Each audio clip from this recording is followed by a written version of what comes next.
వచ్చే ఏడాది ఫిబ్రవరిలో పంచాయతీ, ఎంపీటీసీ, జెడ్పీటీసీ ఎన్నికలు జరగనున్నాయని, వాటిలో గెలవాల్సిన అవసరం ఎంతైనా ఉందని కావలి ఎమ్మెల్యే దగ్గుమాటి వెంకటకృష్ణారెడ్డి పిలుపునిచ్చారు. సంస్థాగత ఎన్నికల సందర్భంగా ఎమ్మెల్యే దగ్గుమాటి వెంకటకృష్ణారెడ్డి మాట్లాడుతూ, అసలైన ఎన్నికలు పంచాయతీ, ఎంపీటీసీ, జెడ్పీటీసీ ఎన్నికలని పిలుపునిచ్చారు. ప్రజాస్వామ్యబద్ధంగా జరుగుతాయని ఈ సందర్భంగా ఆయన వివరించడం జరిగింది. ప్రజల్లో ఎవరికైతే పలుకుబడి ఉంటుందో వారిని ఎంపిక చేయడం జరుగుతుందని ఈ సందర్భంగా ఎమ్మెల్యే పేర్కొన్నారు. ప్రజాస్వామ్య పద్ధతిలో జరిగే ఎంపీటీసీ, జెడ్పీటీసీ, సర్పంచ్ ఎన్నికలలో గెలవటమే అందరికీ ముఖ్యమని ఈ సందర్భంగా ఎమ్మెల్యే పేర్కొన్నారు. త్వరలోనే కావలి మున్సిపల్ ఎన్నికలు కూడా జరుగుతాయని ఈ సందర్భంగా ఎమ్మెల్యే పేర్కొనడం జరిగింది. ఇది పార్టీ సంస్థాగత ఎన్నికలు. అసలు ఒరిజినల్ ఎన్నికలు ఫిబ్రవరిలో ఉండబోతాయి. పంచాయతీలు, జెడ్పీటీసీలు, ఎంపీపీలు అయ్యి అసలు పదవులు. జీవితంలో పార్టీ పదవులు కాదు, జీవితంలో ప్రజాక్షేత్రంలో పోటీ చేసి గెలిచి అది జీవితకాలం చనిపోయే రోజు కూడా మన శిలాఫలకం మీద పేరు రాసేది ఆ పేరు రాస్తారు, వార్డు మెంబర్గా పోటీ చేసినా కూడా. కాబట్టి ప్రజాక్షేత్రంలో మనం గెలవాలి. కాబట్టి రేపు జరగబోయే ఎన్నికల్లో ఈరోజు పార్టీ పదవులు ఇల్లు కావచ్చు, రేపు పంచాయతీలు కానీ, సర్పంచులుగా కానీ, వార్డు మెంబర్లుగా కానీ, ఎంపీటీసీలు అదేవిధంగా అన్ని అనుకూలిస్తే కావలి మున్సిపాలిటీ ఎన్నికలు నెక్స్ట్ మంత్లో ఉండాలి. అంటే జూలైలో అసెంబ్లీ ఓపెన్ చేయగానే బిల్లు పెడతామని చెప్పారు నారాయణ గారు. అది అక్కడ ఆర్డినెన్స్ కానీ ఇవ్వడం జరిగితే, బిల్లు కానీ పాస్ అయ్యి ఇస్తే ఇమీడియట్లీ జీవో ఇస్తారు. జీవో ఇస్తే కావాలి కూడా ఎలక్షన్ జరుగుతుంది 40 మందికి. కాబట్టి ఈ పదవులు అనేది పార్టీ పరమైనటువంటి పదవులు. రేపటి నిజంగా ప్రజాక్షేత్రంలో పదవులు తెచ్చుకోవాలి మీరందరూ. అది రావాలంటే మనం కోరికలు ఉన్నటువంటి వాళ్ళందరూ నా చుట్టూ కాదు, ప్రజల చుట్టూ తిరగాలి. ప్రజల చుట్టూ తిరగాలి.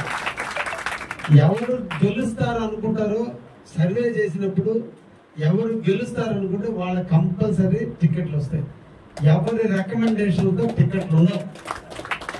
ఎవరు వచ్చి ఏదో ఇప్పిస్తారని కలలు కలవద్దు. కావలి ఎమ్మెల్యేగా నేనే ఇచ్చేది టికెట్లు. కాబట్టి ఈ అపోహలన్నీ మారి ప్రజలకు సేవ చేద్దాం, ప్రజలతో మమేకం అవుదాం, ప్రజలతో పనిచేద్దాం. ప్రజాక్షేత్రంలో మీ వెనక ప్రజలు ఉంటే 100కి 100 మీ ఇంటికి ఎత్తుకుంటూ వస్తుంది పదవి.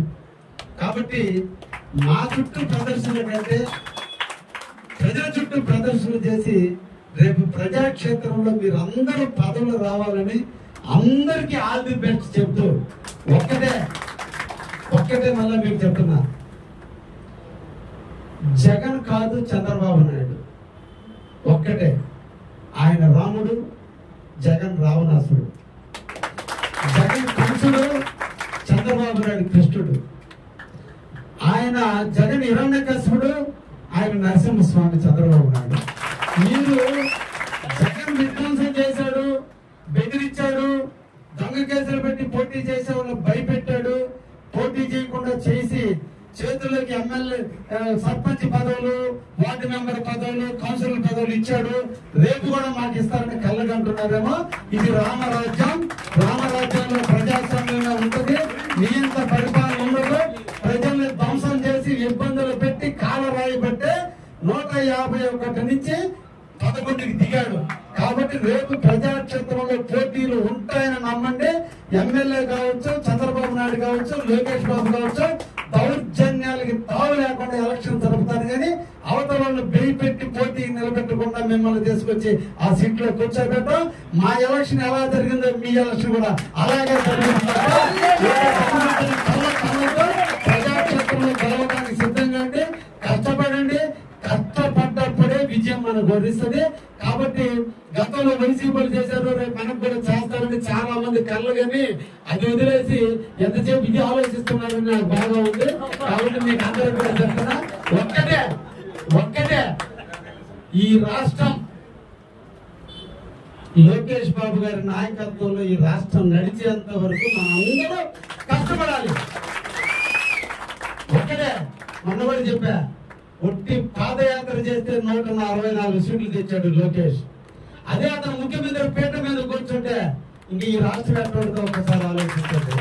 ఎందుకంటే పరిణితి చెందిన నాయకుడు, 43 సంవత్సరాల వయసులో పరిణితి చెందిన నాయకుడు బహుశా ఎవరు లేరు ఈ దేశంలో.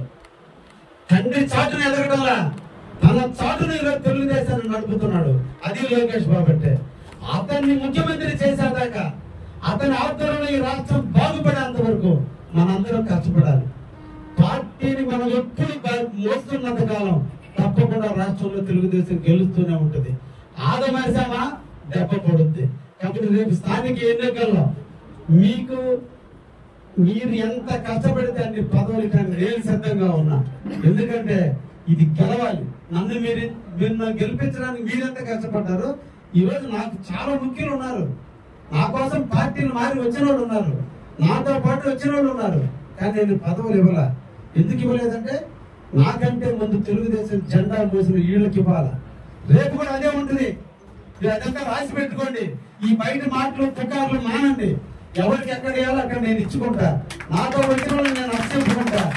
పార్టీ కోసం పని చేసినప్పుడు అన్యాయం జరగదు, జరగనివ్వను.